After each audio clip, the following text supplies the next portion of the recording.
Hosted by Mike, the Big Cheese.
All right, welcome back to the Heavy Metal Mayhem Radio Show. It is Sunday, December 14th, 2025.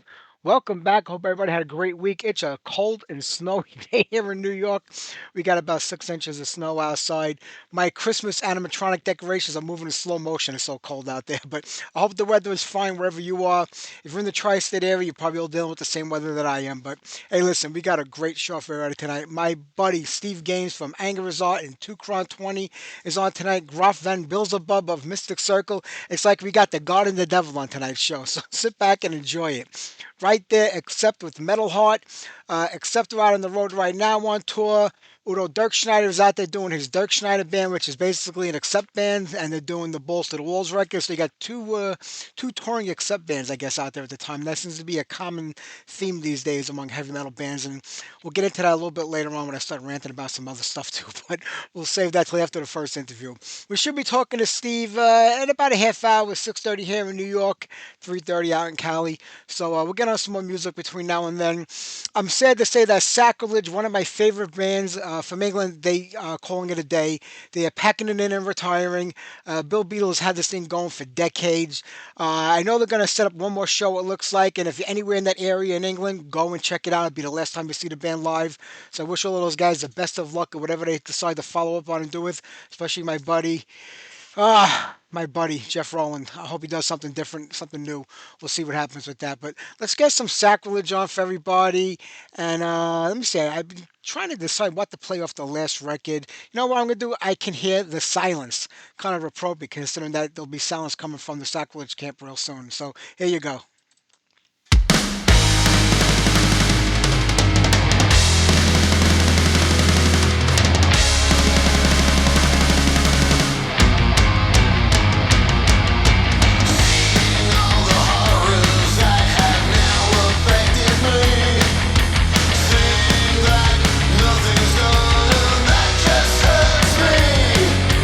People dying, people crying, families split in two.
Overkill, Unleash the Beast. That's off the demo tape from the Power and Black era. That song never really got a proper studio recording, and I asked Bobby about it one time. I was like, "Yeah, it's on a live record. That's not the same thing." That song should have been done, in the studio, especially back in the day. If they try to do it now, it would kind of lose that aura that it had back then. But it's a killer tune. Before that, Disciple, Beloved of the Butcher, and we started things off with Sacrilege. I Can Hear the Silence.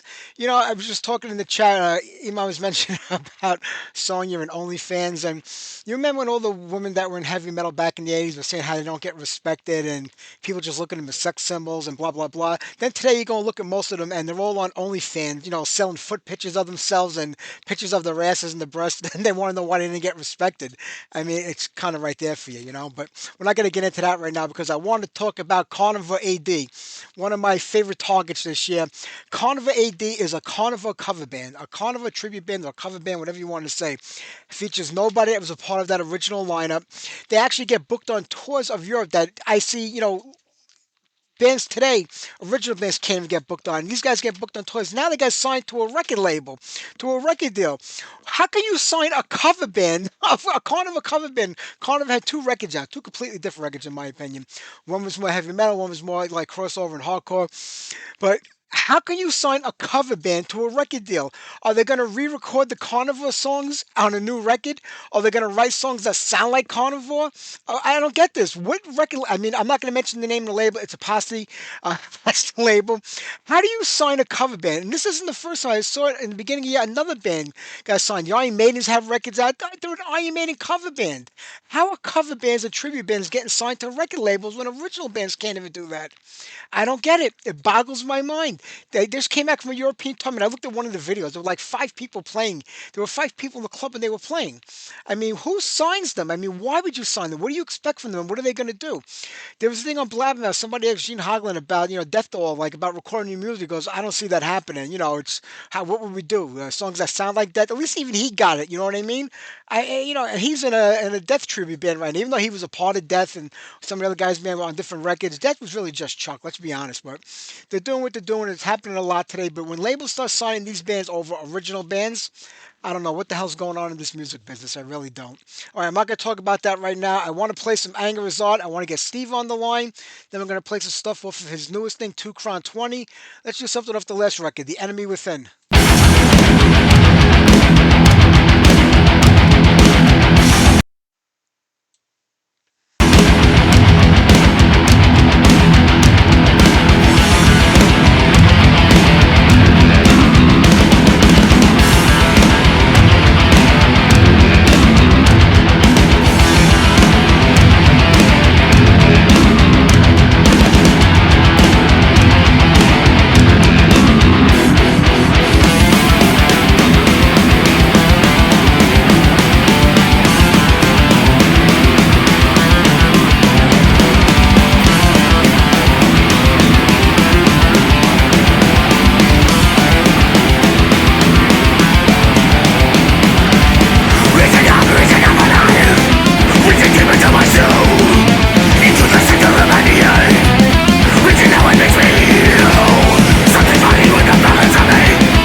All right, let's get Steve on the line here.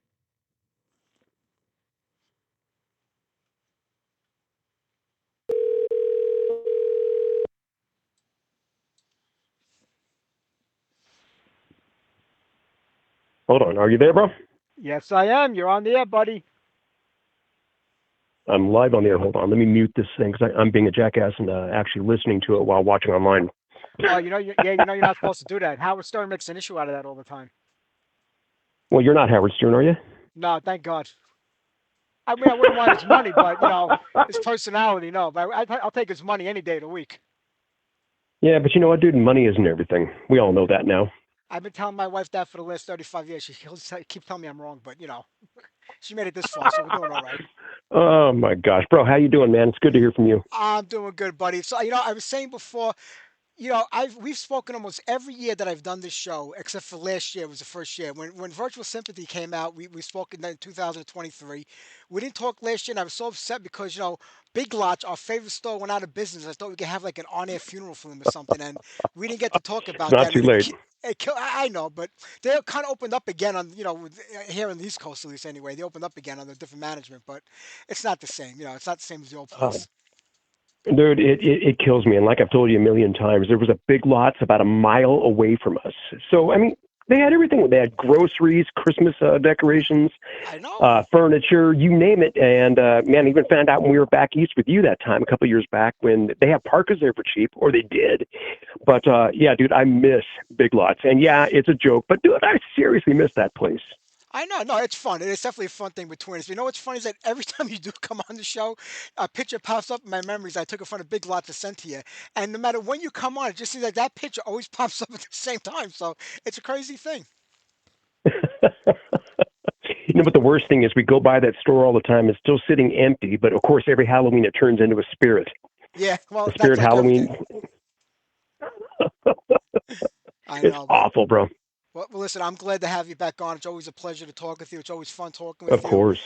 You got something. It's kind of new in a way, but I know you've been working on it for quite some time with Two Cron 20, and I mean, Yeah. I played the song when you sent it to me last week, and I mean, Hmm. 9 minutes. It's a barn burner.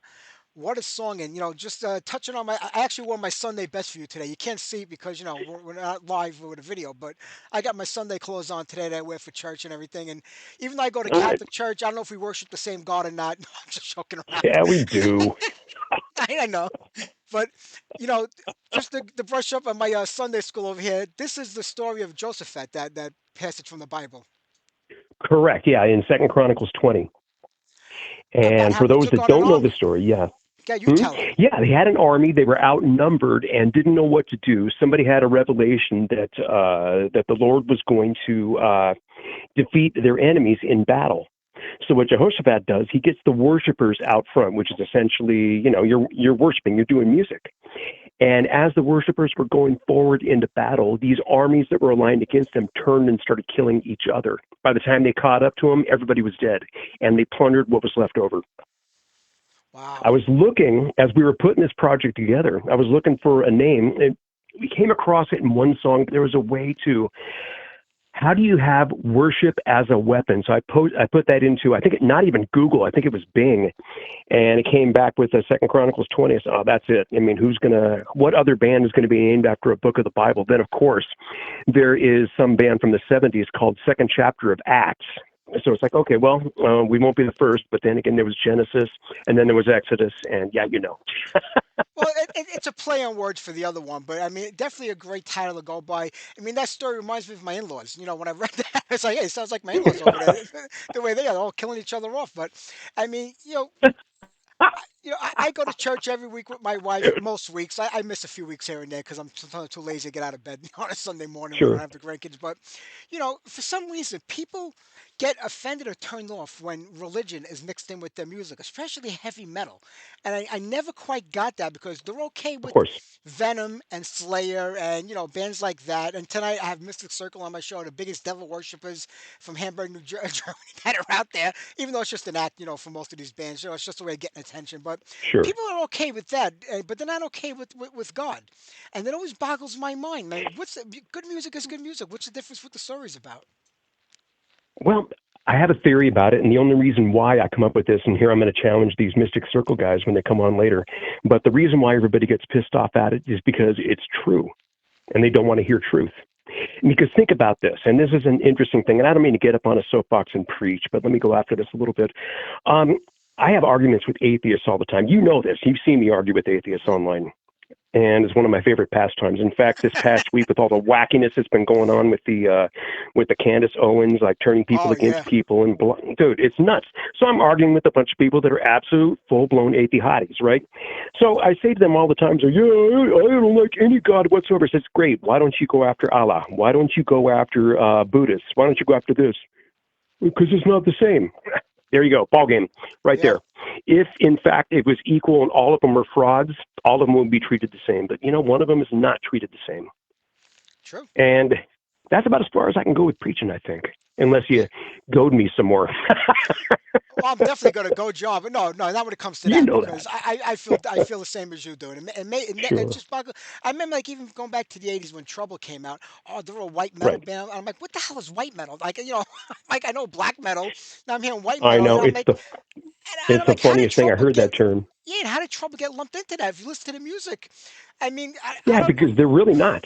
I know, but that's what they were labeled, and I don't know. Maybe it was the cross that they had on the album cover with and the logo of the name for the T, and I have no idea, but it always boggled my mind. And Striper, a band your brother was in for forever.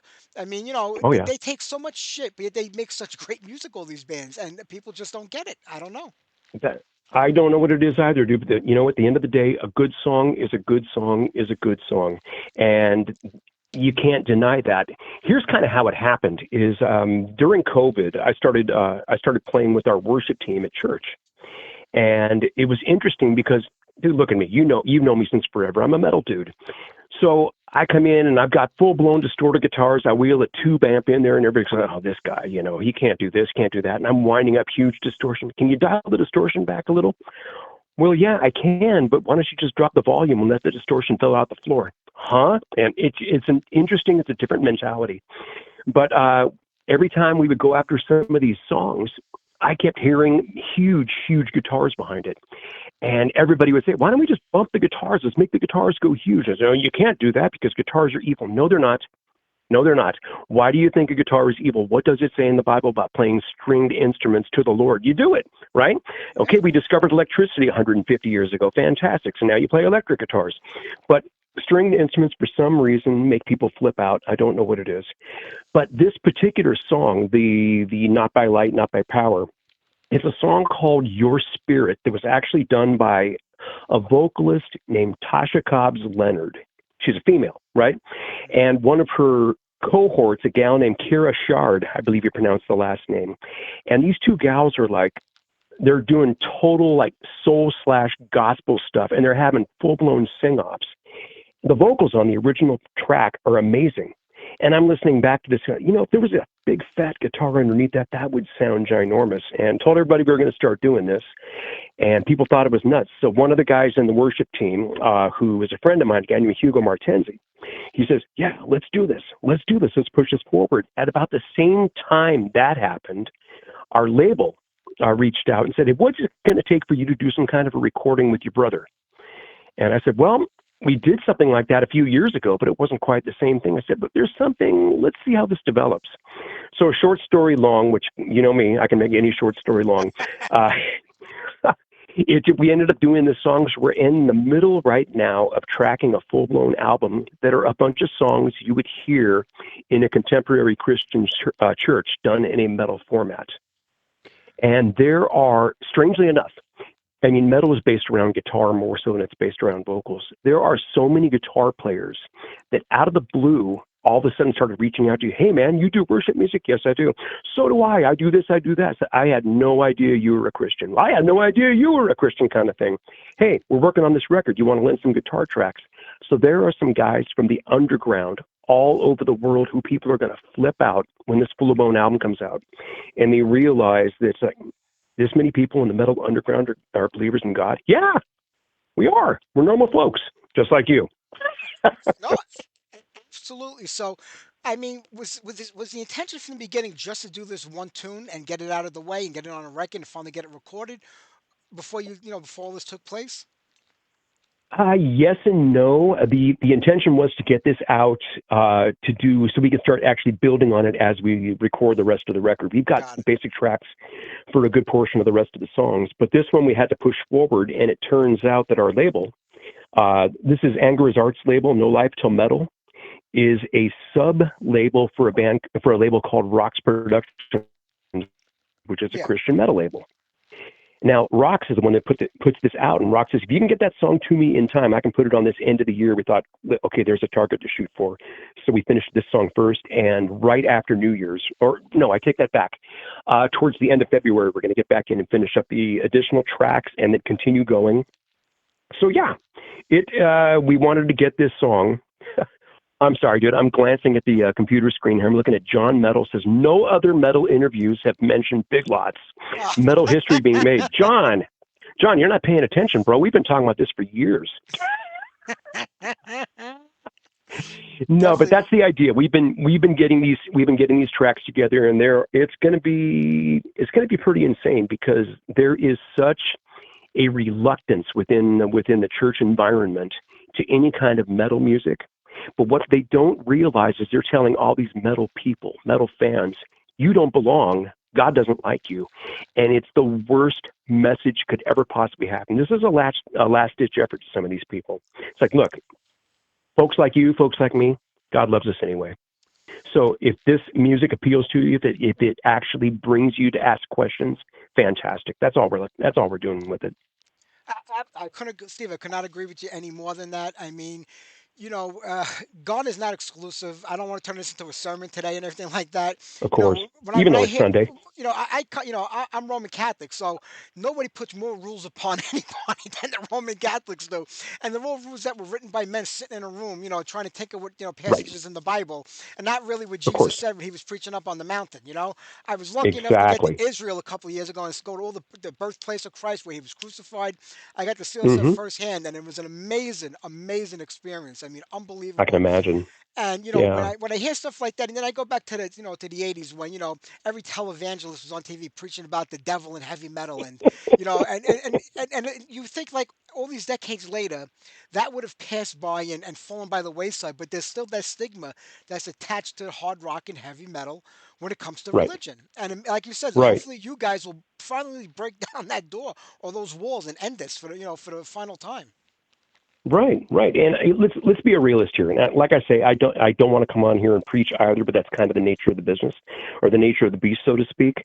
There's a lot of people that are getting to be my age and older who are, hey man, the clock's ticking. Yep. There's only so many revolutions around the sun you're going to have before you need to make a decision on this stuff, or before that decision gets taken. And on that note, maybe we should stop with the preaching. But the music is incredible, and it's just each one of these songs is just going to be ginormous. Not only vocals, but there's also not only guitar players, but there's also some great vocalists from around the world too. And yeah, it's going to be nuts. I'm sure. Well, take the lead in your spirit. Your brother's playing on it. Ron Yeah. Sandoval, a dear friend and a producer of yours from Anger Resort, and quite a few other Yep. people on there. I can't pronounce the name of the girl singing on there, and I don't want to mess up her name. It's a tongue twister for me, but Oh, what a sure. job. Oh, I got to tell you her story. First of all, she's got an insane voice. She's fantastic. Yeah. Her name is Betty Beisel. Okay. Okay, she is from Beijing, and she came here to America probably 10, 15 years ago or so, married a real cool dude, a guy named John Beisel. And at any rate, she starts coming to our church, and my buddy Hugo and I, as we're sitting here on this worship team, she gets involved with the worship team. And she comes into the first rehearsal wearing leather pants, and she was singing. She was actually screaming a little bit. And we both look at each other and go, dude, she's a metalhead. And she's got this voice. You hear the range. She's got such a high range. Yeah. And if you know anything about, the Chinese culture, if you will, there's something about the vocalist with a really tight vibrato. She's got that. And she's got this absolutely unique voice. And we just said to her, hey, Betty, you want to do this? You want to do that? She goes, oh, heck yeah, let's go. In one of the intro, I mean, I know I'm talking way too much. In one of the pieces there, we were doing the intro to the song, which is the Take the Lead section. She actually sings one of the lines in Mandarin. Ooh. And that's one of those things that's like, who, come on, you understand, you know what we're talking about, something in Mandarin that potentially could go to people in China behind certain walls. Let's just leave it at that. Yeah. And, they're going to hear this, and either it's going to kick down wars or it's going to get me shot, one of the two. Well, with the new music coming out and the rest of this record coming Uh-huh. out, is it basically the same lineup, or is it going to be like, just whoever wants to come in that can contribute something that I like and contributes well to it? How's it going to work out as far as people coming in and playing on it? It's going to be, well, there's the core of people, myself, Hugo, a guy named, in fact, this is interesting. The drummer is a guy named John Bocanegra, who played in if you recall the band Sin Dizzy that my brother and Oz Fox were in when Stryper Yeah. broke up. So anyway, John's the drummer, and John has been dropping some drum tracks. He is amazing, this guy. And he's been fantastic. There's a few other people that will be lending tracks on a regular basis. Keyboard player, David is fantastic. This guy, he's the kind of guy that sits down at a piano or an organ or whatever, or a keyboard, and he can play literally anything, any style. So it's funny. I got to tell you the story. As we're doing this track, he says, "What exactly are you looking for?" I say, "Can you give me?" I said, "I don't know if you know who John Lord is. John Lord from Deep Purple, of course." Perfect. And he goes, "No." I says, "What was special about him?" I said, "Well, he played a Hammond organ through a Marshall stack." He goes, Yeah. "Huh? I can't picture that." So anyway, he sits there. He goes, "I have no idea what you're talking about with that." He goes, "But," he says, "what about this?" And he gives me a tone. It's like a Hammond organ through a Marshall stack. It's like, oh, this is perfect. Nice. Steve, Yeah. when all this is said and done and the album comes out and it starts gaining some traction, is this something that you think you could take on the road, take out and do shows with, or is it just too difficult with the amount of people that are participating in it? I really don't know at this point. There's a core of people that could go out and play, but it depends on who wants to be involved. And it's a different animal. It's a much different animal than, say, Anger is Artist, for example, because you're not playing the same venues. We're not exactly going to go into a bar and and play. Could I imagine? But it's an how do I put this? It's a market that I don't understand, and I'm trying to understand. So there's literally rules that I am trying to navigate and negotiate that I think have no idea. The short answer is hopefully. The long answer is I don't know. I get that. You think hard rock and heavy metal could get over and play anywhere, but you are doing something a little different than the typical hard rock and heavy metal record, Sure. also. So, I mean, that's going to come into play. But, Rock's Hmm. records, I've been dealing with Bill Rocks for a long time, with his promos. I Oh get yeah, everything out that I can. And good people, good label. So, you got a really great great people. support system there, to help you get this record out. And somebody who's been in the business doing Hmm. this for a very long time. Oh yeah. Yeah, And that definitely. helps. In fact, yeah, I think I told you that I actually knew Bill, the president of the label. I knew him long before he ever decided to start a label. He used to work at a business with my wife years and years ago. They worked together, and he showed up at one of our one of our backyard barbecues. Who's this guy? That's Bill. So, oh, okay. And we got to know each other at that point in time. And then we just kept crossing paths and kept crossing paths. And now I, in a roundabout way, work for him on two different labels. That's true. When you mentioned him and work, I thought you were going to say he worked at Big Lots, but I guess I just got that on the brain and I can't get that out of my head right now. You may have. I don't know. I don't know. I know it's you know what it is. You're sitting in nice, sunny, warm California. I'm freezing my, what off here in New York Yeah. City. We're like 30 degrees, and I've sent 3 letters to management of this building in the last 15 minutes to turn the heat up, and my wife still hasn't gotten back to me. I don't know what the hell's going on upstairs, but it's freezing down here, and I need some heat. Your wife still hasn't gotten back to you, so she's managing the building and she won't even turn the heat on in your own place? No, not at all. She doesn't care. She's like, nobody goes down there but you, so why should we waste heat down there? Maybe you need to move your show upstairs. I can't do that. It bothers her. No, It, dude, it, I saw that in the chat. I guess you guys are dealing with all kinds of snow. What, 6 inches last night? yeah, we had, yeah. That's Oh my pretty. That's a lot for gosh. December. We don't usually get that this early in the year. Yeah, it usually comes in like January or so, and then you get your blizzards. But Yeah. oh, I got a question. I got a question for you about that. But let me finish the point by rubbing in. Good. It's about 78 or 80 degrees here in LA Oh right God. now. It's hot in here. We had the air conditioning on after we got home, and I'm thinking about turning the air conditioning back on again. I hate California, but But you don't have to shovel sunshine. That's true. You got that right. Well, I'm kind of lucky here. I got a son-in-law that shovels for me, so I don't have to worry about that There either you right now. go. But it's just There you cold out go. here. No, we kind of the last 3 4 years we kind of got away with very mild winters, very little Right. snow, a little dusting. So we're due, and this is going to be the year, I think. Oh yeah. Hey, a serious question for you, and I got to ask because you're a New Yorker. What do you think is going to happen in January here when the people on it? Where's the rich part? Upper East Side or Upper West Side? I bolted him really. East side a little bit more, Okay. but Okay. bolted him very wealthy. Okay. Because I remember when De Blasio, and this made the news out here in L.A. when De Blasio didn't plow the streets after a blizzard, Yeah, yeah. and he got it. Now, what's going to happen with Mamdani when he Madami, doesn't plow the streets? he'll plow the streets. He's just going to plow all the rich people right out of New York. He's going to tax them to death to pay for everything else. So they're not going to have to worry about that. They're all going to be moving out of here. And if I Oh could go, my I would too. gosh. But I'm embedded here. So I look at it this way. You know what? In all my years of living here, people have come and gone. They've made changes, and then Yeah. someone else comes in and they make changes, and this one change.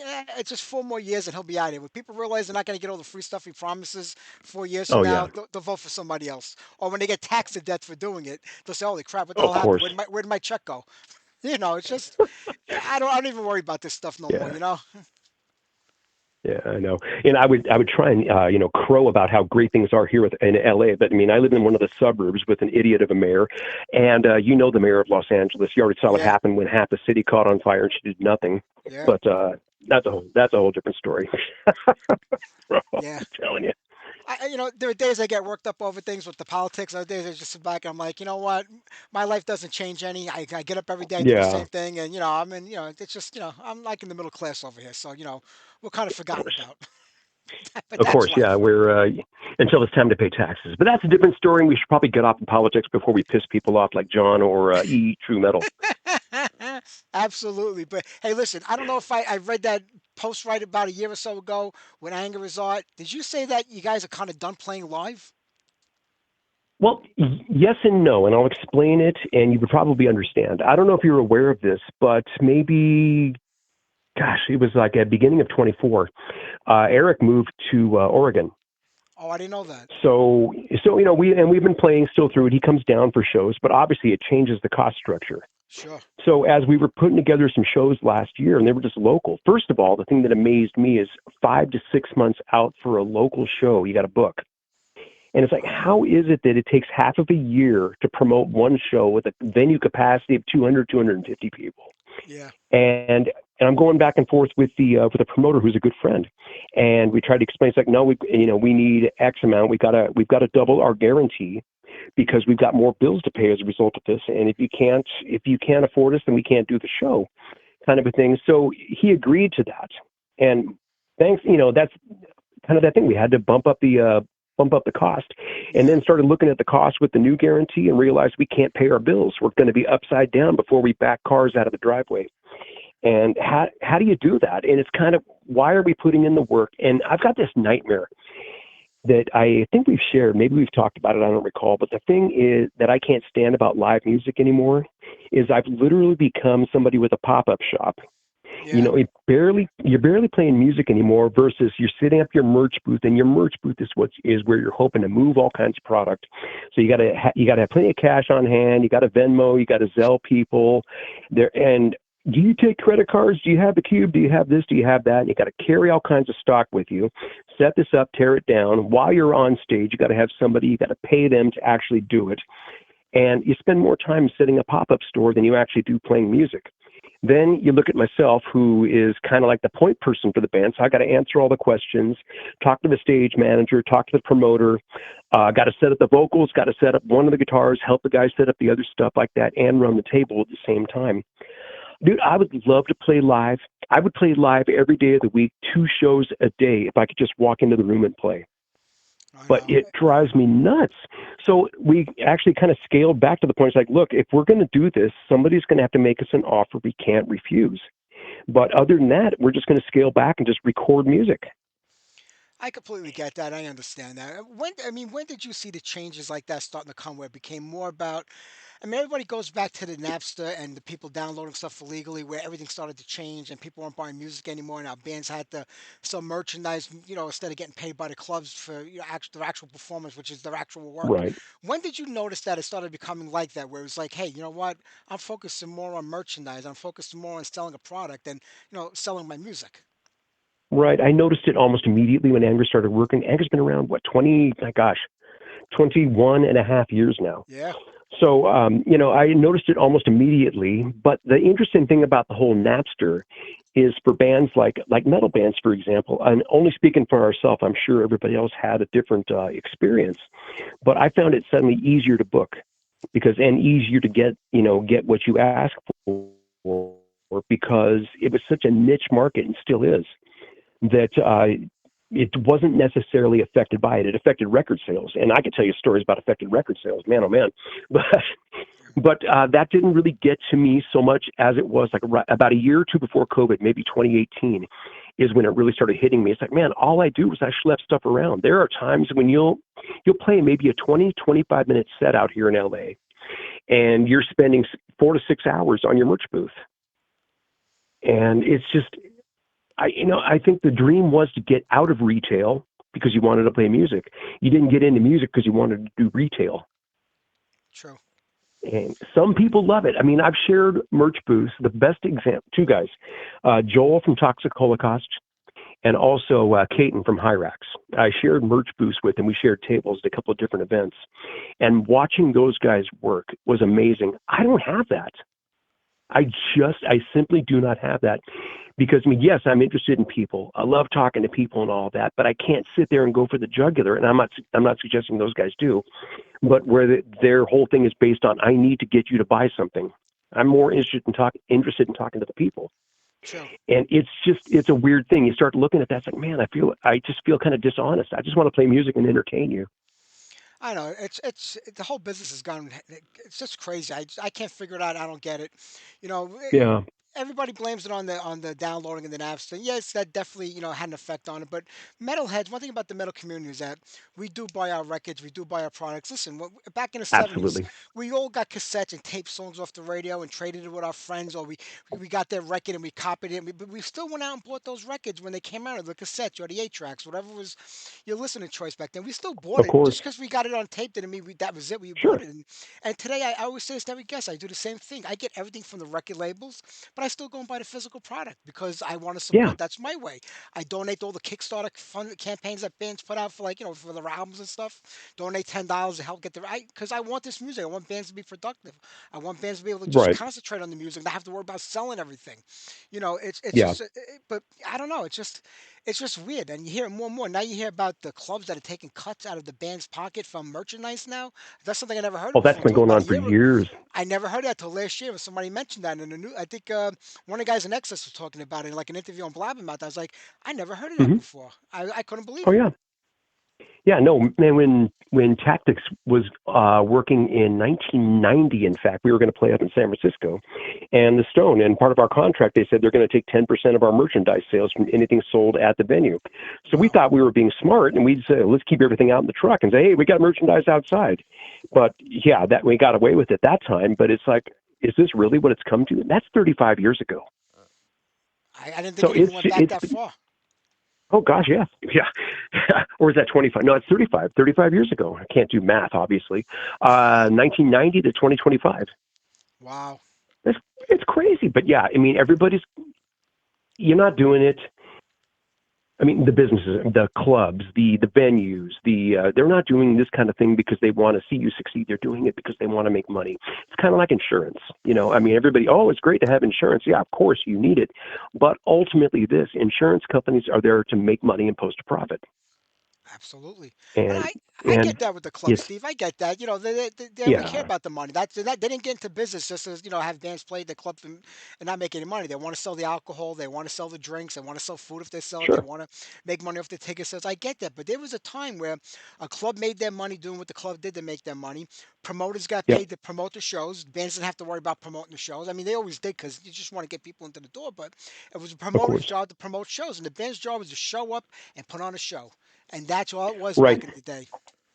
right. And one thing that did change with the advent of social media is people they don't necessarily ask about your draw anymore and reach out to other venues to find out how you drew at a different venue. They'll look at your Facebook friends or your Instagram followers and say they've got 3,000 or 10,000 or 20,000, and that's what they're booking on, not realizing that there's bands with bot farms, Yeah. that are oh my gosh, it's ridiculous.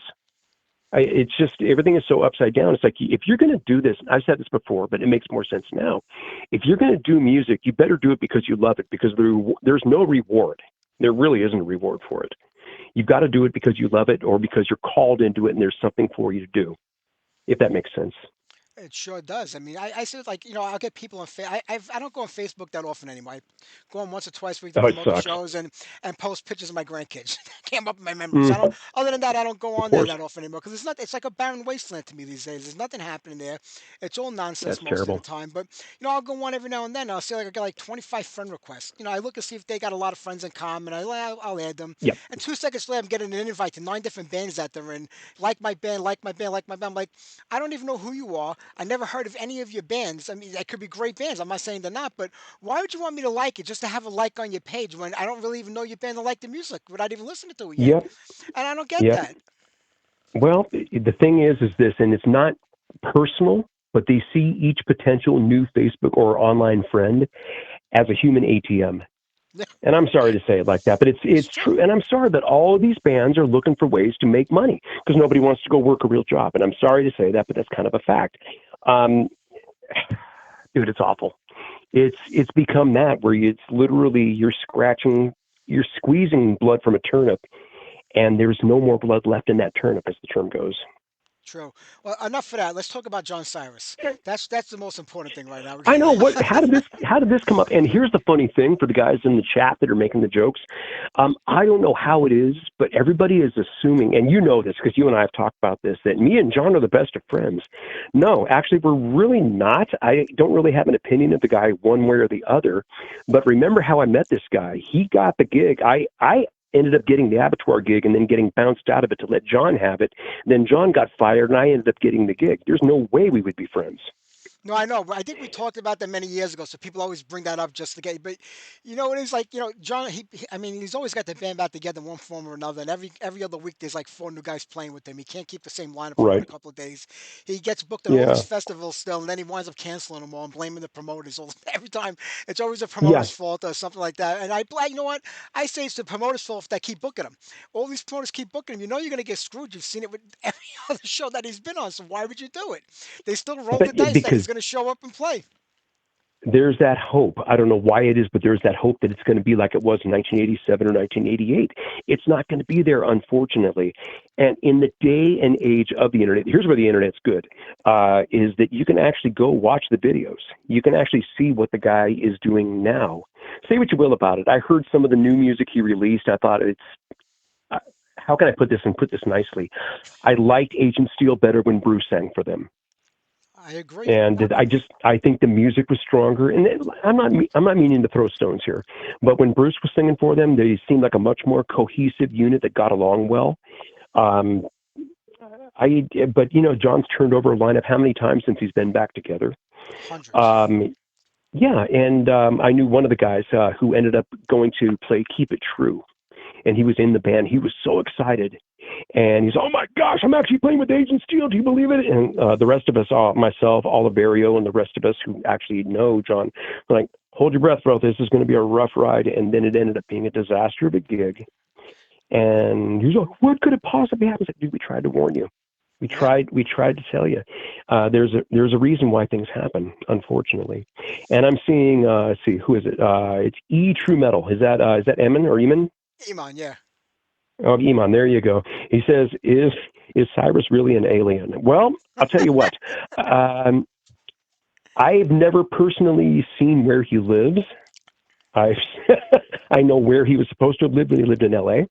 And then apparently he lived in Florida. Now he's living in Europe somewhere or something like that. But I don't know. I can't answer that question for you because I've never seen him. I've never seen a spaceship in his driveway, so I don't know. It's funny when you say your friend was going to play with him. He's like so excited that he's playing with Agent Steel. But to me, John Cyrus is an Agent Steel. He was a singer of the band, in the beginning, and he goes with the name Right, now. But that's not Agent Steel. right. And I feel this way about a lot of bands. Before you came on, I was talking about the band Carnival. They were a band here in New York with Pete Steele. Yeah, I Um, heard you talking about that. yeah, they had two records out. One record was pure heavy Hmm. metal. Then when the scene started changing and things were getting more like with the crossover and the hardcore. The second record was like Right. that. They broke up, and then he came out with another band. After that, I can't remember the name of the band. They were pretty popular, but I'm drawing a blank right now on the name of them. They were like a goth metal band. Um, Right. but they three guys got together. They called themselves Carnivore AD. Now all of them came Right. from other bands that people know. Joe Cangelosi was in Creator for a Oh while. yeah. And Sure. Baron Mushushi was in a hardcore band called Sheer Terror here in New York, and but they got signed to a record label. I mean, they're a cover band or a tribute band. To me, they're the same thing, but they go out and they play a carnivore set, and now they get signed to a label. What are they going to record for that label? They're going to record songs that sound like carnivore? Are they going to record carnivore? I don't get it. Why would you sign that band? It boggles my mind. I saw a band. I'm not going to mention their name, but there's a band here on the West Coast that did a. They were kind of a cover slash tribute, paying respect to one of the great old metal bands that is no longer with us. Is the best way to put it. Anyway, they ended up because of the caliber of the players. They ended up getting signed. Same kind of a thing. It's like, okay, well, we're kind of a cover band. They ended up writing their own material, which was actually received very well, and I guess they're still working, which is great. But the whole idea that, yeah, be a cover band, and that's what's going to get you signed. You could go find one at the bar down the street from your house right now, and you're asking like a top 40 cover band to, hey, play us some Taylor Swift songs, and you're going to have to go out and write that stuff. It just seems backwards. But then again, the industry is backwards. It I, is. I I mean, don't get it. listen, you had the Priest band going for quite some time. Do you think you guys Hmm. could have went out there and put out offers to get signed to a label? If you did, what would you record? What would you have put out? You were doing that for fun. It was a side project of yours. You guys were doing that for quite some time. What would you do if a label said, you know what, if Bill Rock said, listen, I got to sign you guys right now, because you're Right. playing the Priest from the '70s. What would you actually record? I don't know, but knowing the personalities in the band, I've never thought about that until just now. But knowing the personalities that were in that band, great guys, but nobody came from the same musical background. We all came from different places. So I have no idea what the music would sound like. Yeah. I mean, the whole idea of a band growing organically is, you like the same kind of music, and hey, can you write this? Can you write that? Hey, let's put a band together, put it in the garage, see what happens, kind of a thing. I don't know that ever would have happened. If there, how do you put it? There were times like when Anger was going through lineup changes where we were thinking, okay, would any of these guys in any of these cover bands we play in, because several of us do, would any of them fit? It's like possibly, yeah, possibly no, we don't know, and then you find out that it wouldn't work out. It's the weirdest thing. But the cover band mentality versus original band mentality is entirely different. It's night and day. Yeah, listen, I got nothing against cover bands at all. I mean, I love them. I've Oh seen no, dozens of them over neither the do years. I I. love, but the sign a tribute band or a cover band that specializes in one specific band's music to a record deal. What the hell are you gonna do?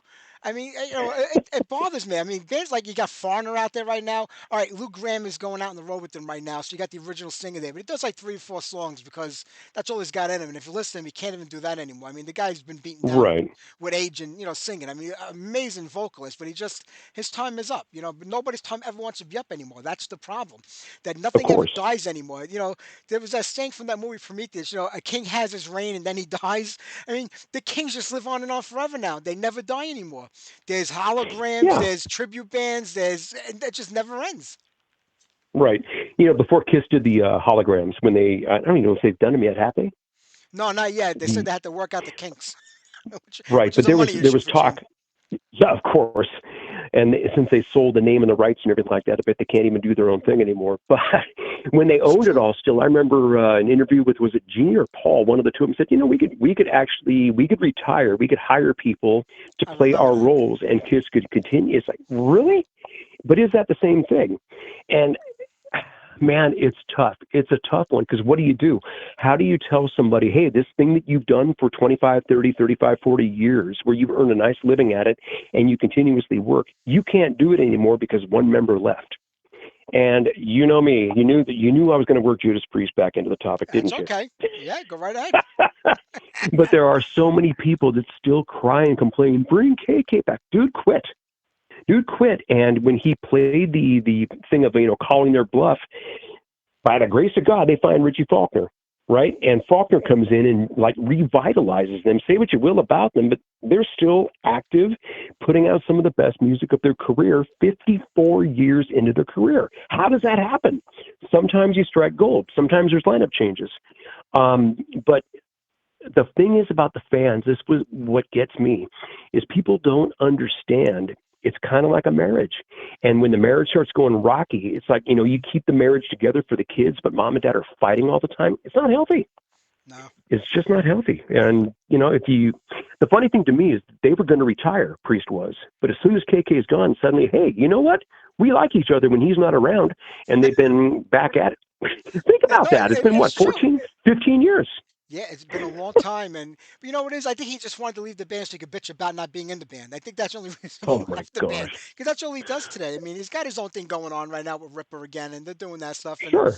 I mean, those records aren't that bad. I got to be honest with you, the music's not bad in those records. Yeah, it's decent. He was a main songwriter in Priest along with Glenn. I mean, but people even like, Sure. I'm a stickler like with like bands with no original members being out there playing.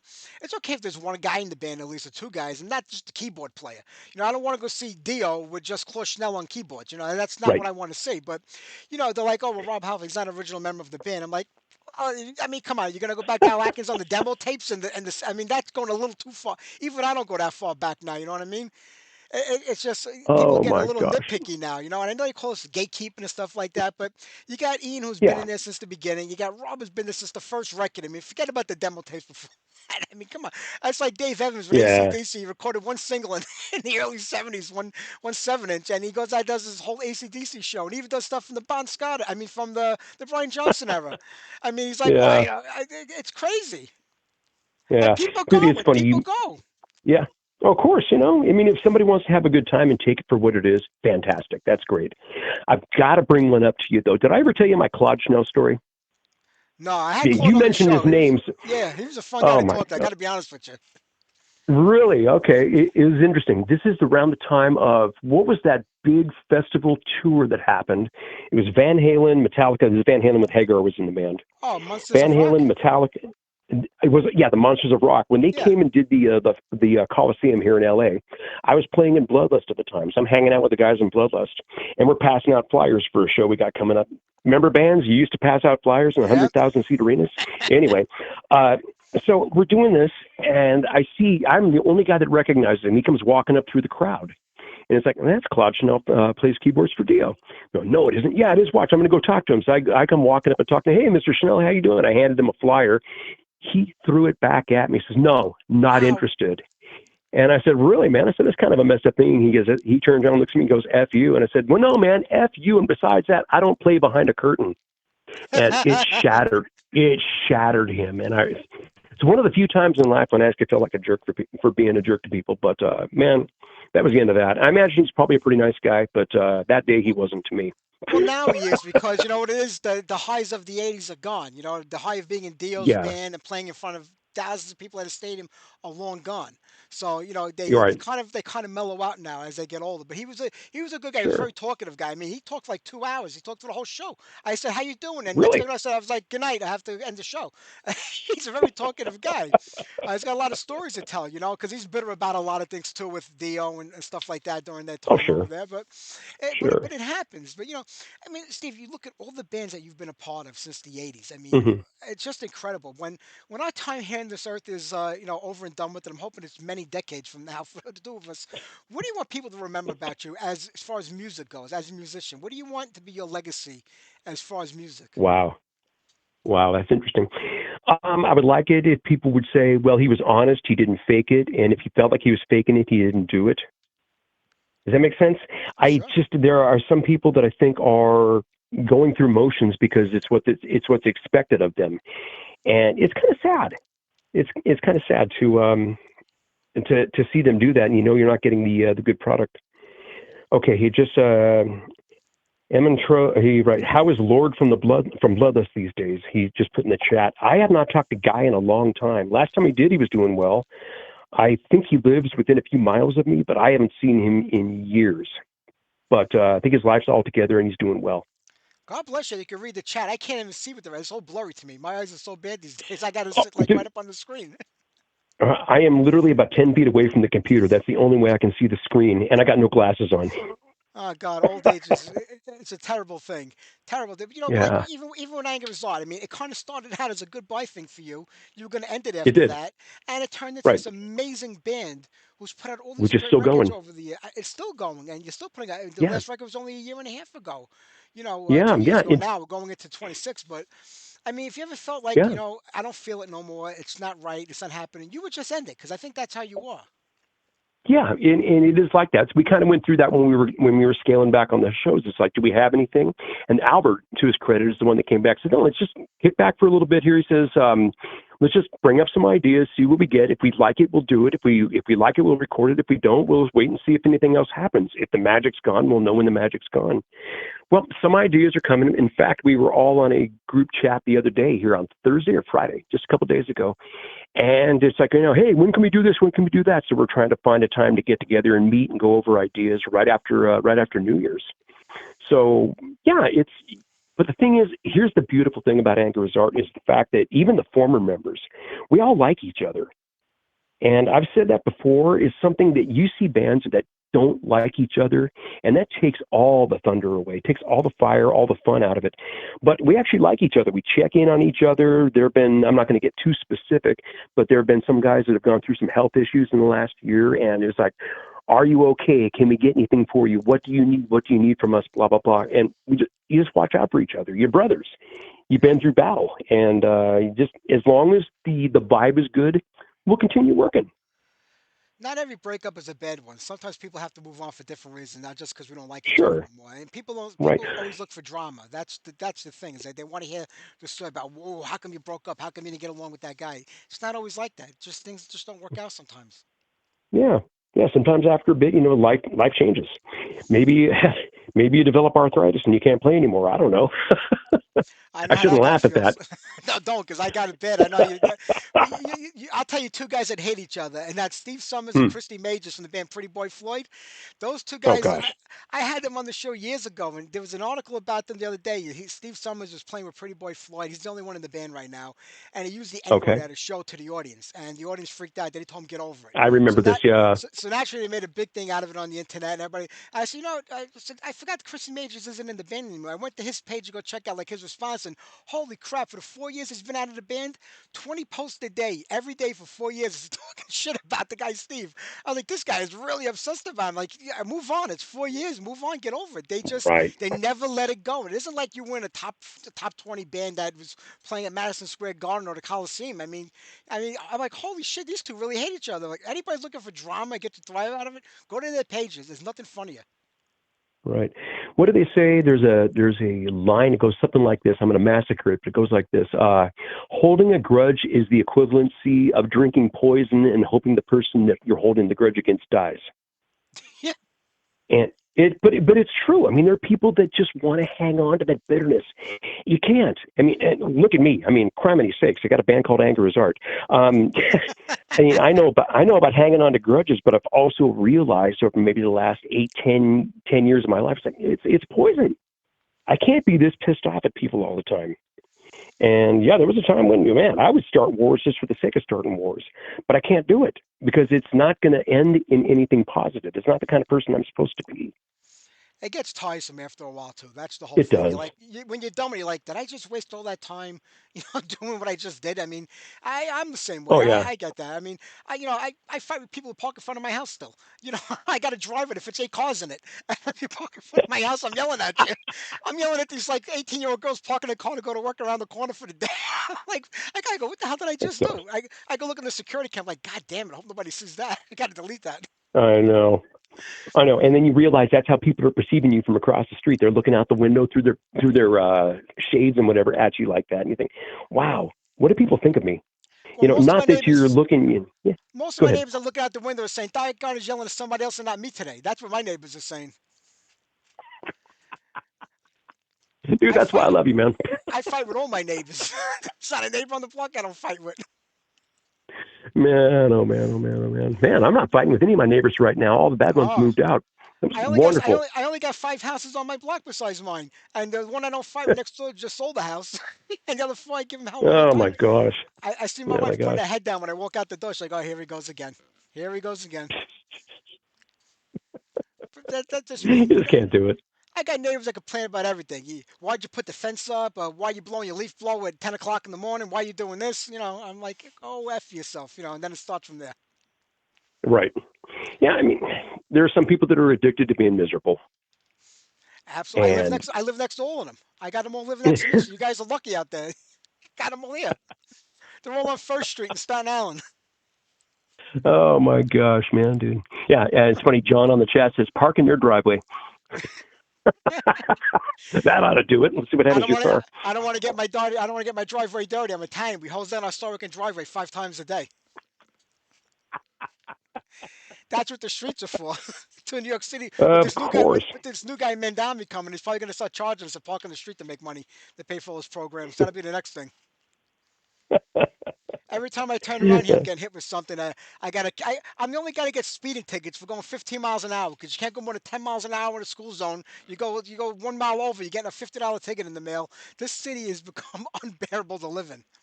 Oh Unbearable. yeah. Now And they got composting out here. If you don't throw your food into a separate pail, that's another $50 ticket. Then it goes up oh, $50 every time they catch you. dude, they're doing that here. Yeah. And yeah, we got to separate all the food. Yeah, because we're trying to protect the world against global warming. Which don't even get me started on that, dude. Because I got opinions, and I'm sure you and I are probably thinking the same Yep. thing. But Yep. but it's the stupidest thing. The funniest one to me is like you can't. I got the green waste, right? So I go out there and yeah, Steve Gaines out in his front yard doing gardening, right? So I'm cutting up my palm tree. I've got a sago palm out in the front. The thing always has these shoots that come off on the bottom. If you walk by, you start carving your legs up, whatever. Yeah. Anyway, so I cut these things off, and I got the wife leaning out the window. She says to me, "You can't put that in the greenway." I says, "Oh yes, I can." So I chop it up in little teeny tiny pieces so they can't tell what it is. And I'm realizing I'm doing this to my garbage. Yeah. Otherwise, they'll send a bill in the mail. It's stupid. It's stupid. But have you ever seen those facilities? And there's one probably 3 miles away from me. I watch all those cans go into one huge pile, and then they separate them. It's a way Over of getting here, your money. Over here, the garbage truck comes by and they take both pails. They throw it into the back of the same truck. They don't separate when they go anywhere. They just dump the truck in New Jersey. Of They don't course. even look at it. It is crazy. But I don't want to talk about garbage no more. I don't fight with the neighbors. I want to talk about New Anger is Art. I mean, I know you're working on Okay. new songs right now. I mean, I Yeah. doubt it's going to be next year. Maybe the year after that. You thinking? Probably a year after. I'm thinking, yeah, it'd probably be, if anything comes up, it'll be probably closer to 27. But if anything comes up good, it'll be towards the end of 26, and you'll know about it.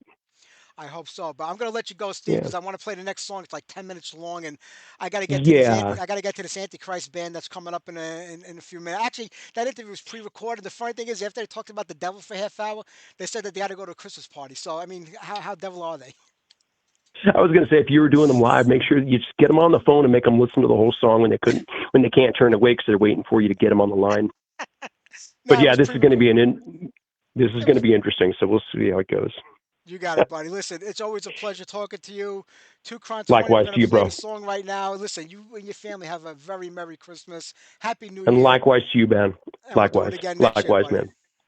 You got it, man. We'll be in contact this year, but stay warm out there if you can. Okay. I will, buddy. You take care now. I love you. All right. Talk to you soon, Have a Steve. great Bye, bye, one, bye. bro. Love you too. Talk to you later. Bye. Got it. Bye. Okay, there you go. Let's get on 2Cron 20. Here's Take the Lead, Your Spirit.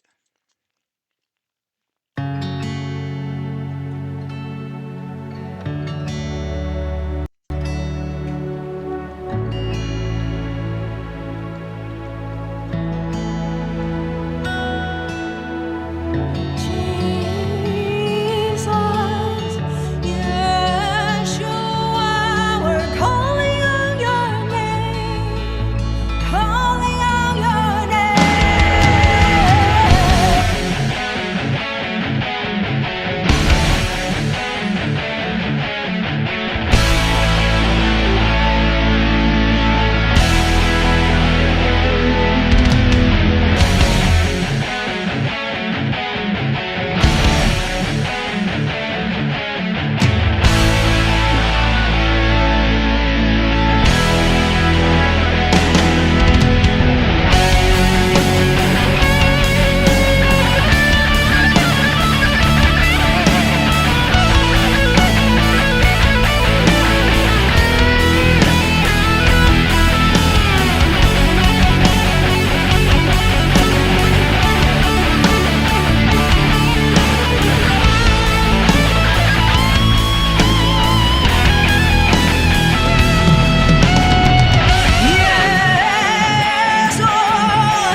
are the voice, we are your song.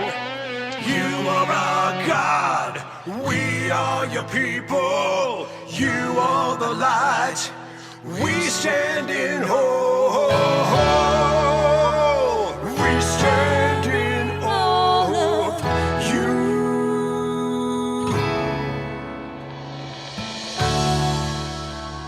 We stand in awe of you. Not by might, not by power, by your spirit, God. Send your spirit, God. Not by might, not by power, by your spirit, God. Send your spirit, God.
not by might, not by power, by your Spirit, God.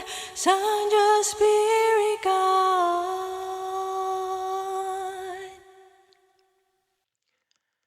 That is absolutely epic. I want to thank Steve for being on tonight's show. We're going to be running late tonight because I still got to get to the next interview, and I want to get on a few more tunes between now and then. Next week is our last week featuring guests on the show. Then we're going to have our Christmas, our Merry Metal Christmas extravaganza, and we're going to do our Happy Hair Metal show the last Sunday of the month. But Chris Black from High Spirits is on the show next week. He's got his side project called Active. They just put a new record out. We'll be talking to him. And I believe we have one other guest from Creatures. I haven't confirmed that interview yet, but I'll let you know.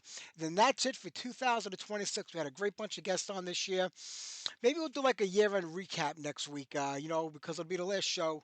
Or maybe we'll save it for the last week of the year. We'll see. And we'll talk about what interviews really sucked, which ones were great, which guests were good, which ones weren't, as you already don't know. But let's get on, Christian wanted to hear Accidental Love. Let's get that on for him. We'll do maybe one more tune, and then we'll get to the next interview.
right, August with Lady Killer. The show is going to run late tonight. We've been running late the last few weeks. We got to start reining it back in and ending at 8 o'clock at night because All Creatures Great and Small start up again in January, and I got to be upstairs to watch that with the wife. So we'll get it down next week to a 2 hour show, and we'll keep that going for the rest of the year. But before I get to the interview with Graf von Beelzebub, I want to wish my sister a happy birthday today.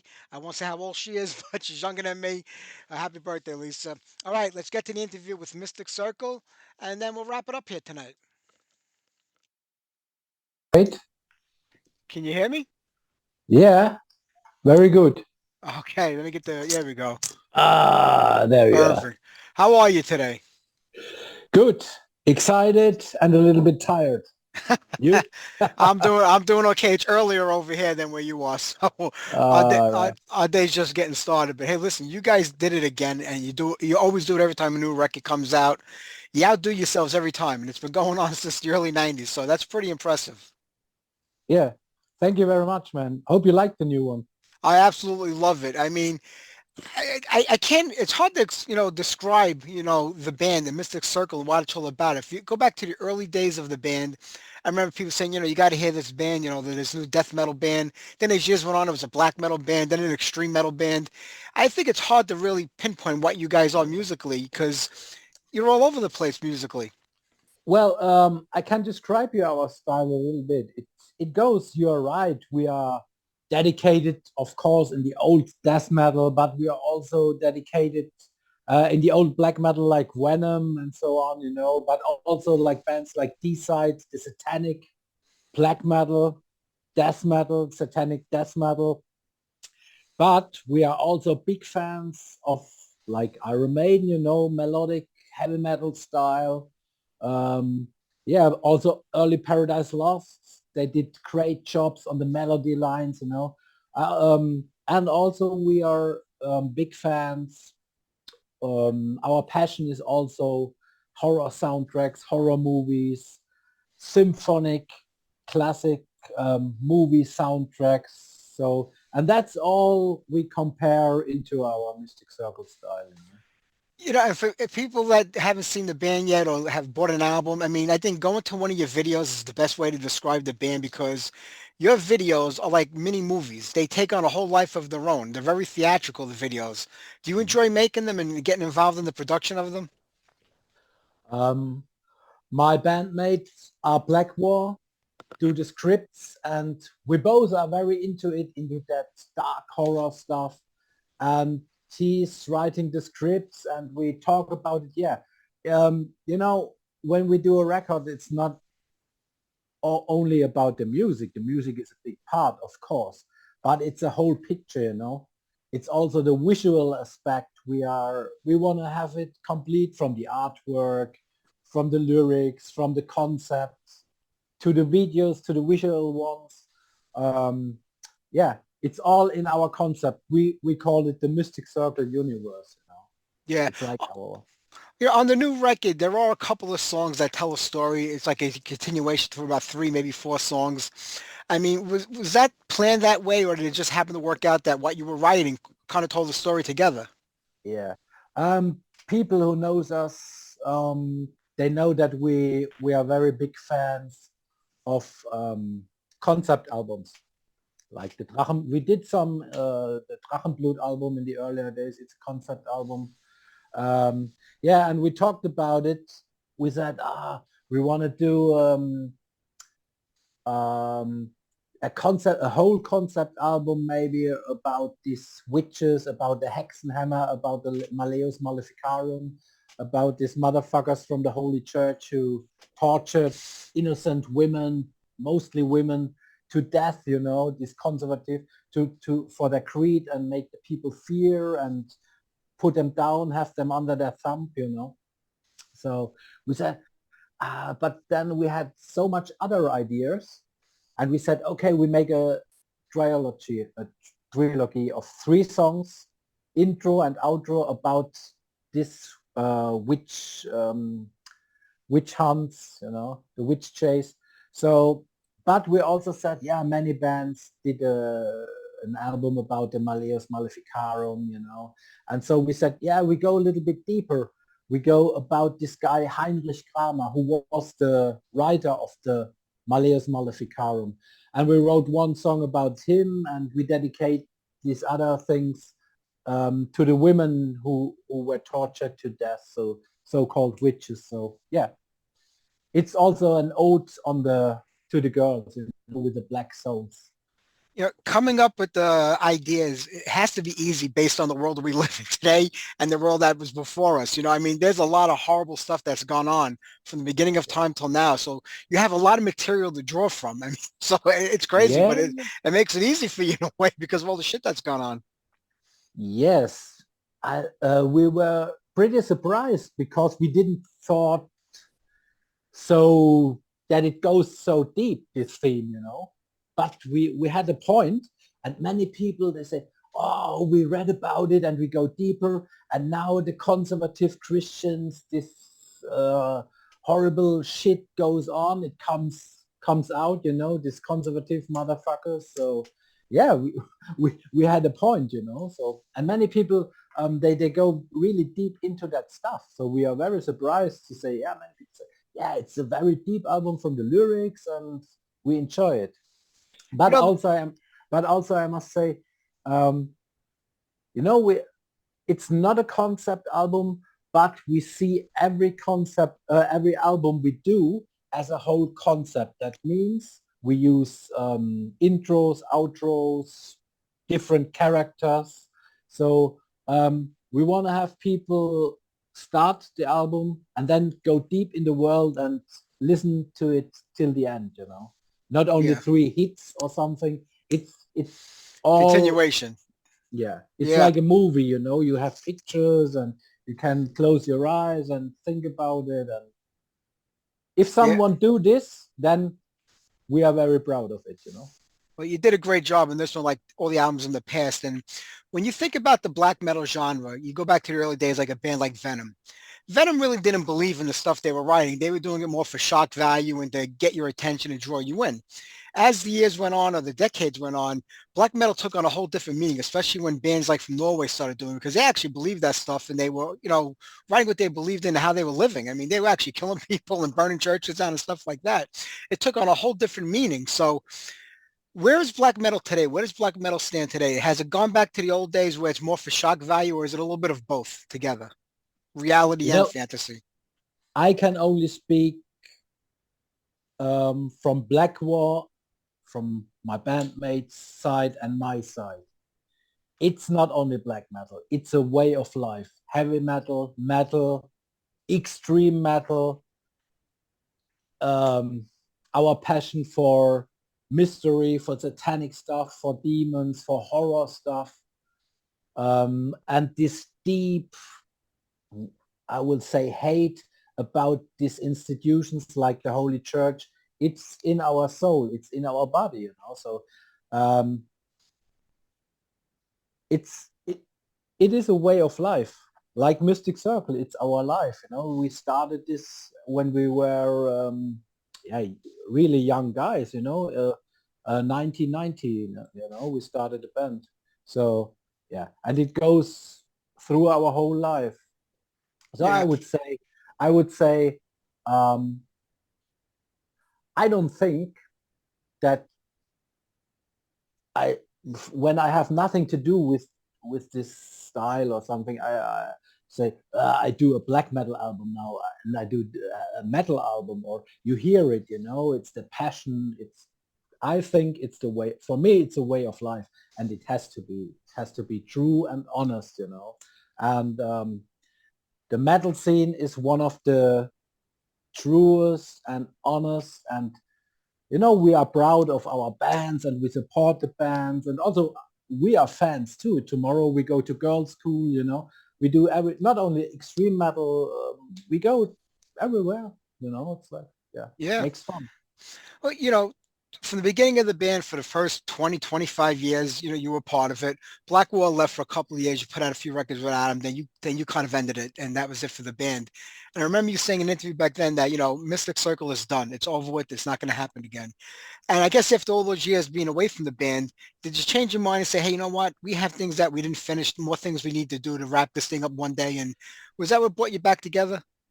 Mm, we came over different corners together in at a Christmas Eve in 2020. We meet, and if you ask me half a year before, I would say no, never, because but we talked about it and we had the same passion, like, the spirit was there. And right the next day, we began to write on the Combat album. So we had one song. So yeah, the inspiration is there. I said, we don't, we don't have to, it's not our job, it's our passion. So we don't have to live. We all have our jobs. We can do what we want. When we say, oh, we don't have the input anymore, we say tomorrow we quit. It's not, we don't have to go on tour, or we can do what we want. So yeah, it's better now because we are more settled, we are more grown up. In the earlier days we were rebellion, we use Satan as a rebellion and blah blah blah. And now it's more inspiration, it's our world, we see it like real artists. We are very, very concerned. We don't drink, for example, when we want to have a clear mind when we go in it. In the earlier days it was like we were punks, we use this energy. You know how it is. I mean, Yep. what should I tell you? Exactly. I get that. You can see the growth in the music in the band from the earlier days to, to the newer records. You can see an amazing growth in time. Do you think, I mean, going back to the early days, band members come and go all the time in every band. They just don't commit to it. There's an issue. There's a problem. You put it back together with just you and Blackwater. Is it better this way that there's only two people guiding the ship instead of having a bunch of hands in there? Yeah, you're completely right in that. I see many bands like Belfagor or something, they are only two guys, No. Because when you have so much people involved in it, and we have people, I tell you one thing, Blackwar and myself are the absolutely chiefs. We are the masterminds, but we have different things. When we go in the studio, we record the demos in Blackwar studio, but then we go together with our producer, Niels Lesser, from Sidegore in the studio. That is one point. He's family. The other point is the visuals. We have photographers and video friends of us who do our videos and pictures, and that is the other part. And now we have musicians for live, but we also want to have a permanent lineup, so we have cool guys there also. But it's better for us, and we stay as a duo, because it's our vision. We know exactly what we want. We have the responsibility of everything what we do, and if there are too much people involved, we say no. Yeah. We don't have this. We are Blackwar and myself are brothers in spirit, in the mind. When we don't talk, we don't have to talk. We have the same idea. You know what I mean? Yeah. And why should we get some other in the boat to talk some bullshit to us? Or you know what I mean? But Yep. we have great guys. We have a great team, and it's like, also the singer of the new album, Sarah Jezebel Diva, and Caro Haske from Umbra at Imago. We know them for 30 years, So yeah, we are very focused that we have that Mystic Circle and all the other guys who involved are like family. It's very, we support them 100%. Yeah. Putting a band together to go out and play live, getting a few more musicians, to round out the lineup. I mean, does it get to the point where those guys feel like they're just hired guns, and maybe it's better because they don't have any responsibility. They just play, they get paid, and they move on. But then you have guys that want to be more part of the songwriting, the production. Is that where you draw the line and say, we're together for live shows, but the studio is where we work? Absolutely. Is it difficult finding guys that are okay with that? Because some musicians always want to get involved. That's the Yeah. problem. No, no, no, we have, and they are very proud, and they are very dedicated in that what we do, and they have enough to do. So, um, you know, I always said to them, you only have to be there, have fun, have to play your stuff. That's your only thing. And that's enough for the most people. Because when they get in the stress to get involved in the songwriting, it's not good, you know. Yeah. Do you know how to separate the business part of the band from the musical part of the band? Because sometimes when you run everything, you do everything, it can be kind of hectic and you have to think about the business part of it when you create music, or do you just solely focus on the music and worry about the business later on? Ah, that's a good point. Yeah. Now, I'm at the moment pretty stressed in my from the work, and there is lots of thing to do with the business, but everybody has his part and everything has its time. So I or we try to Black Voice also uh, in that in that mind. We try to separate. I for myself say I have 1 hour for this, 1 hour for this, you know, and then I do songwriting maybe, or I do business, or I do. At the moment, we concentrate on live, so we have to train Black Voice playing his bass. I learn my lyrics and have to take this that I get the power, you know, from the voice. So it's practice also. And then you have the business side, then you have the interviews, then you have this and this. Yeah, it's It's a it's a lot. fully yeah. And that's what I say. Everything is separate. The live sector is separate. Also, our musicians they concentrate now to play this and put everything together. So yeah, it's not only hired guns. That's they should be permanent members and they are very great guys.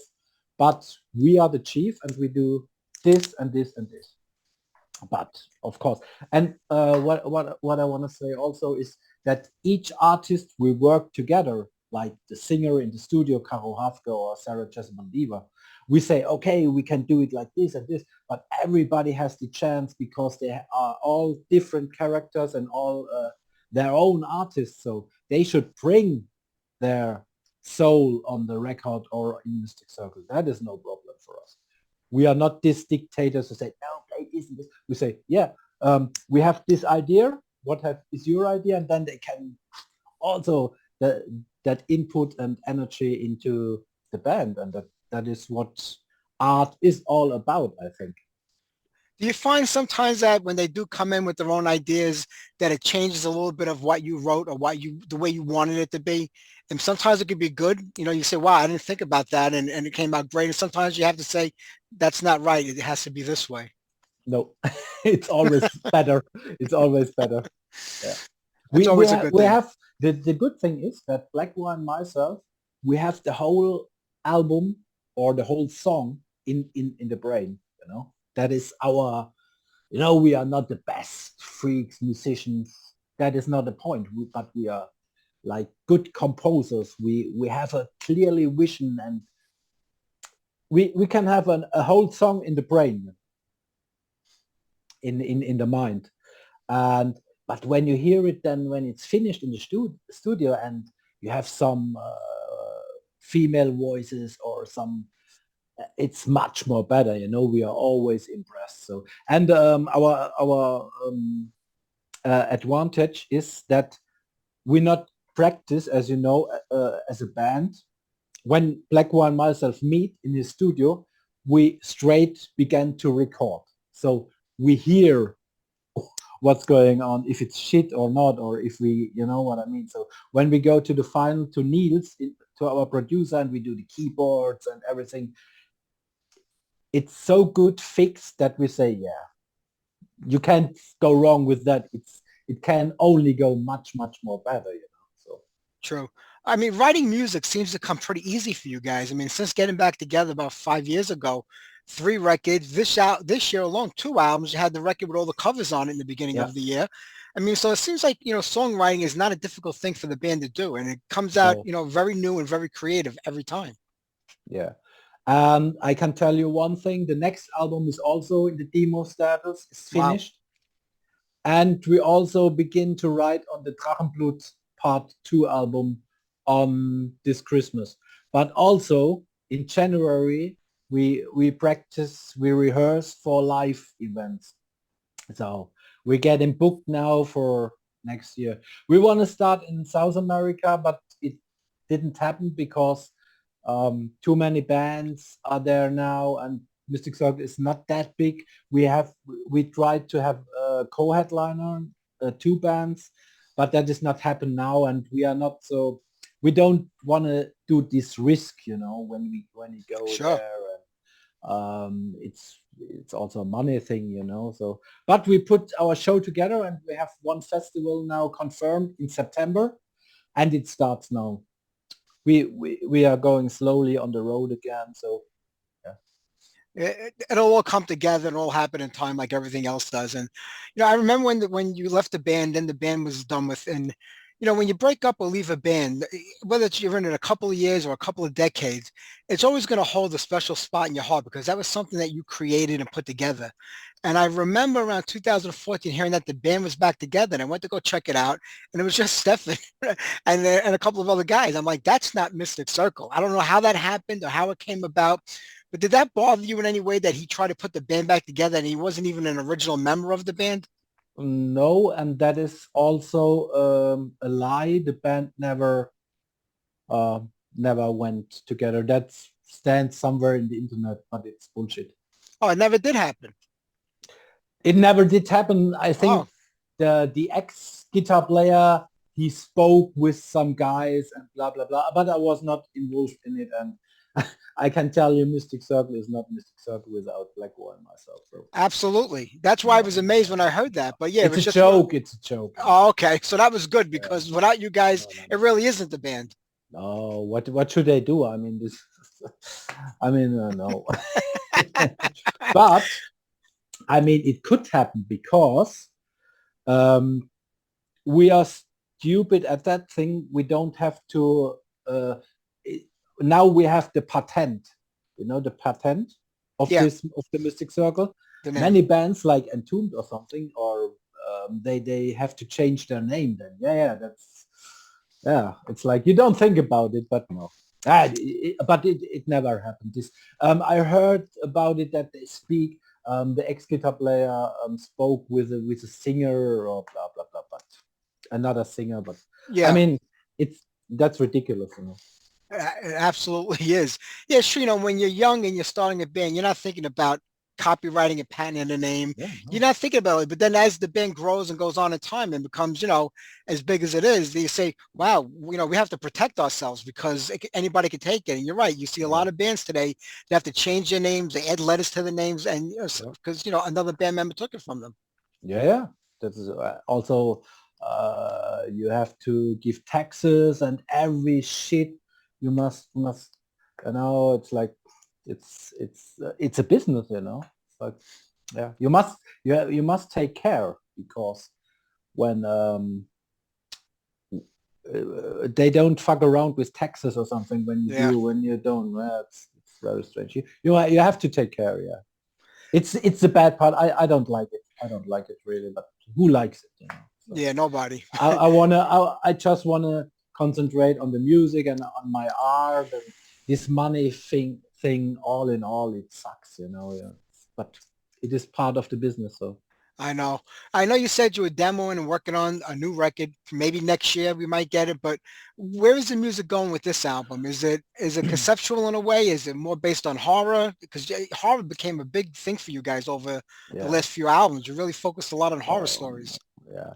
The next album, it's like in the same way like Demon and the Hexenbrand album. So in that way, it's not. Why should we change our style? It is our style, but I think we get some weird ideas also on the next stuff when we are getting fully into it.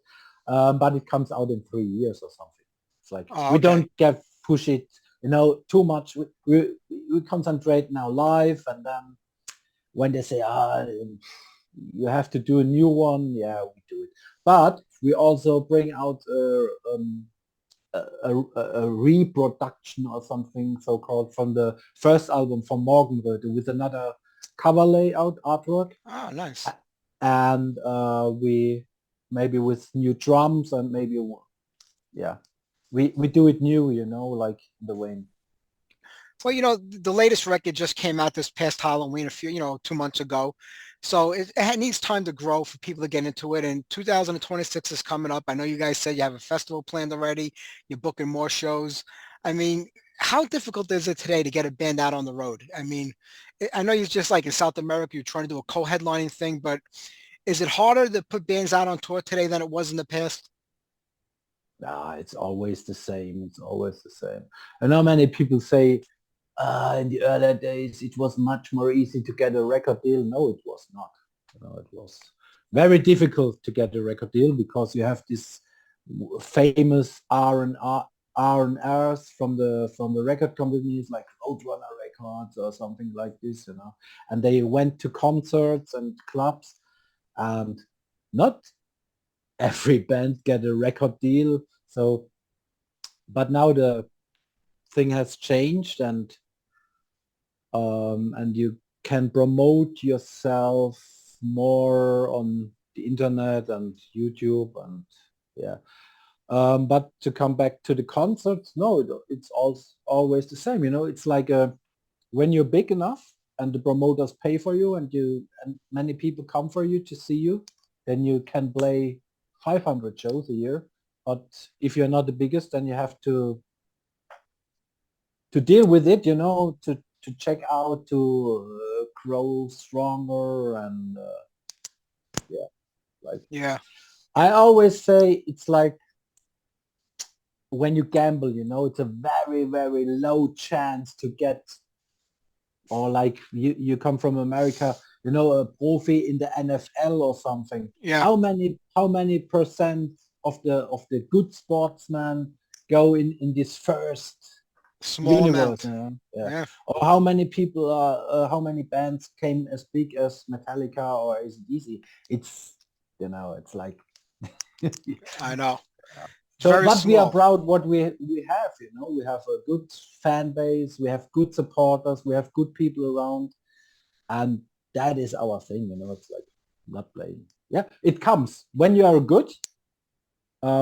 We told our bands, if we are good enough, we get shows. And we're working on it, and it has to be our passion. We want to have, like everything we do, we must be 100% satisfied, and then people understand it and they come, or they don't come. Doesn't Yeah. matter.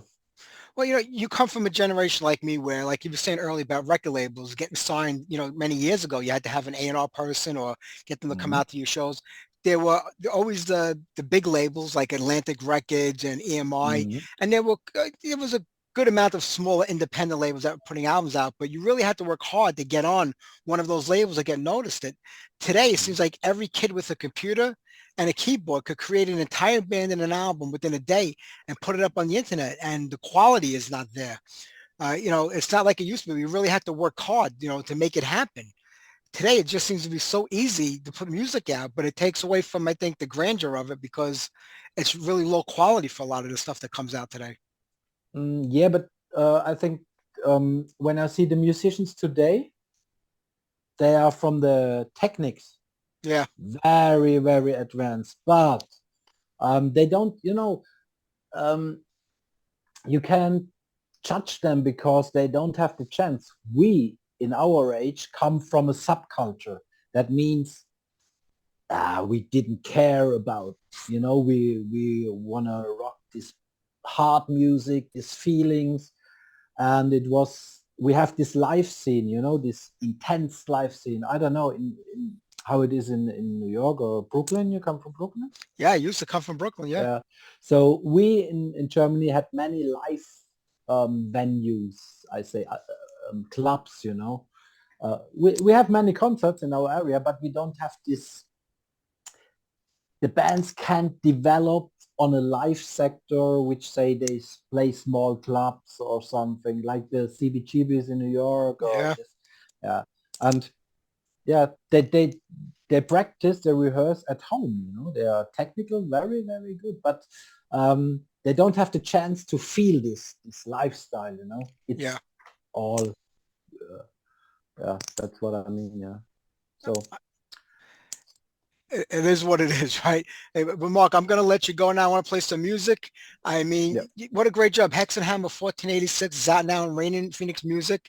I mean, I thanks. can't wait for the next record because you guys always deliver every time you put something out. We hope that we come to North America soon, but hopefully we have the chance with booking and so on. That would be great if that could happen. It'd be a pleasure to see you Yeah, guys live. hopefully you have to come then. Of We course meet I in will. person. You show up, I'll be there. Super. You have a great night, my friend. Take care. Thank you for your interest, my friend. Bye-bye. All right, I want to thank Graf von Beelzebub of Mystic Circle and my good friend Steve Gaines from Anger is Art and 2 Crown 20. Don't forget to tune in next Sunday night, the last show of live guest for the year. Chris Black from High Spirits will be joining us next week, so don't forget to tune in. All right, how about we close it out tonight with one more song? It's my sister's birthday today, but it's my blushing bride's birthday tomorrow. I want to wish my wife of 35 years a very happy 63rd birthday. She does look a day older than 21. So this is for her. Take care, everybody. Have a great week. A little Black Sabbath. Keep it warm. Good night.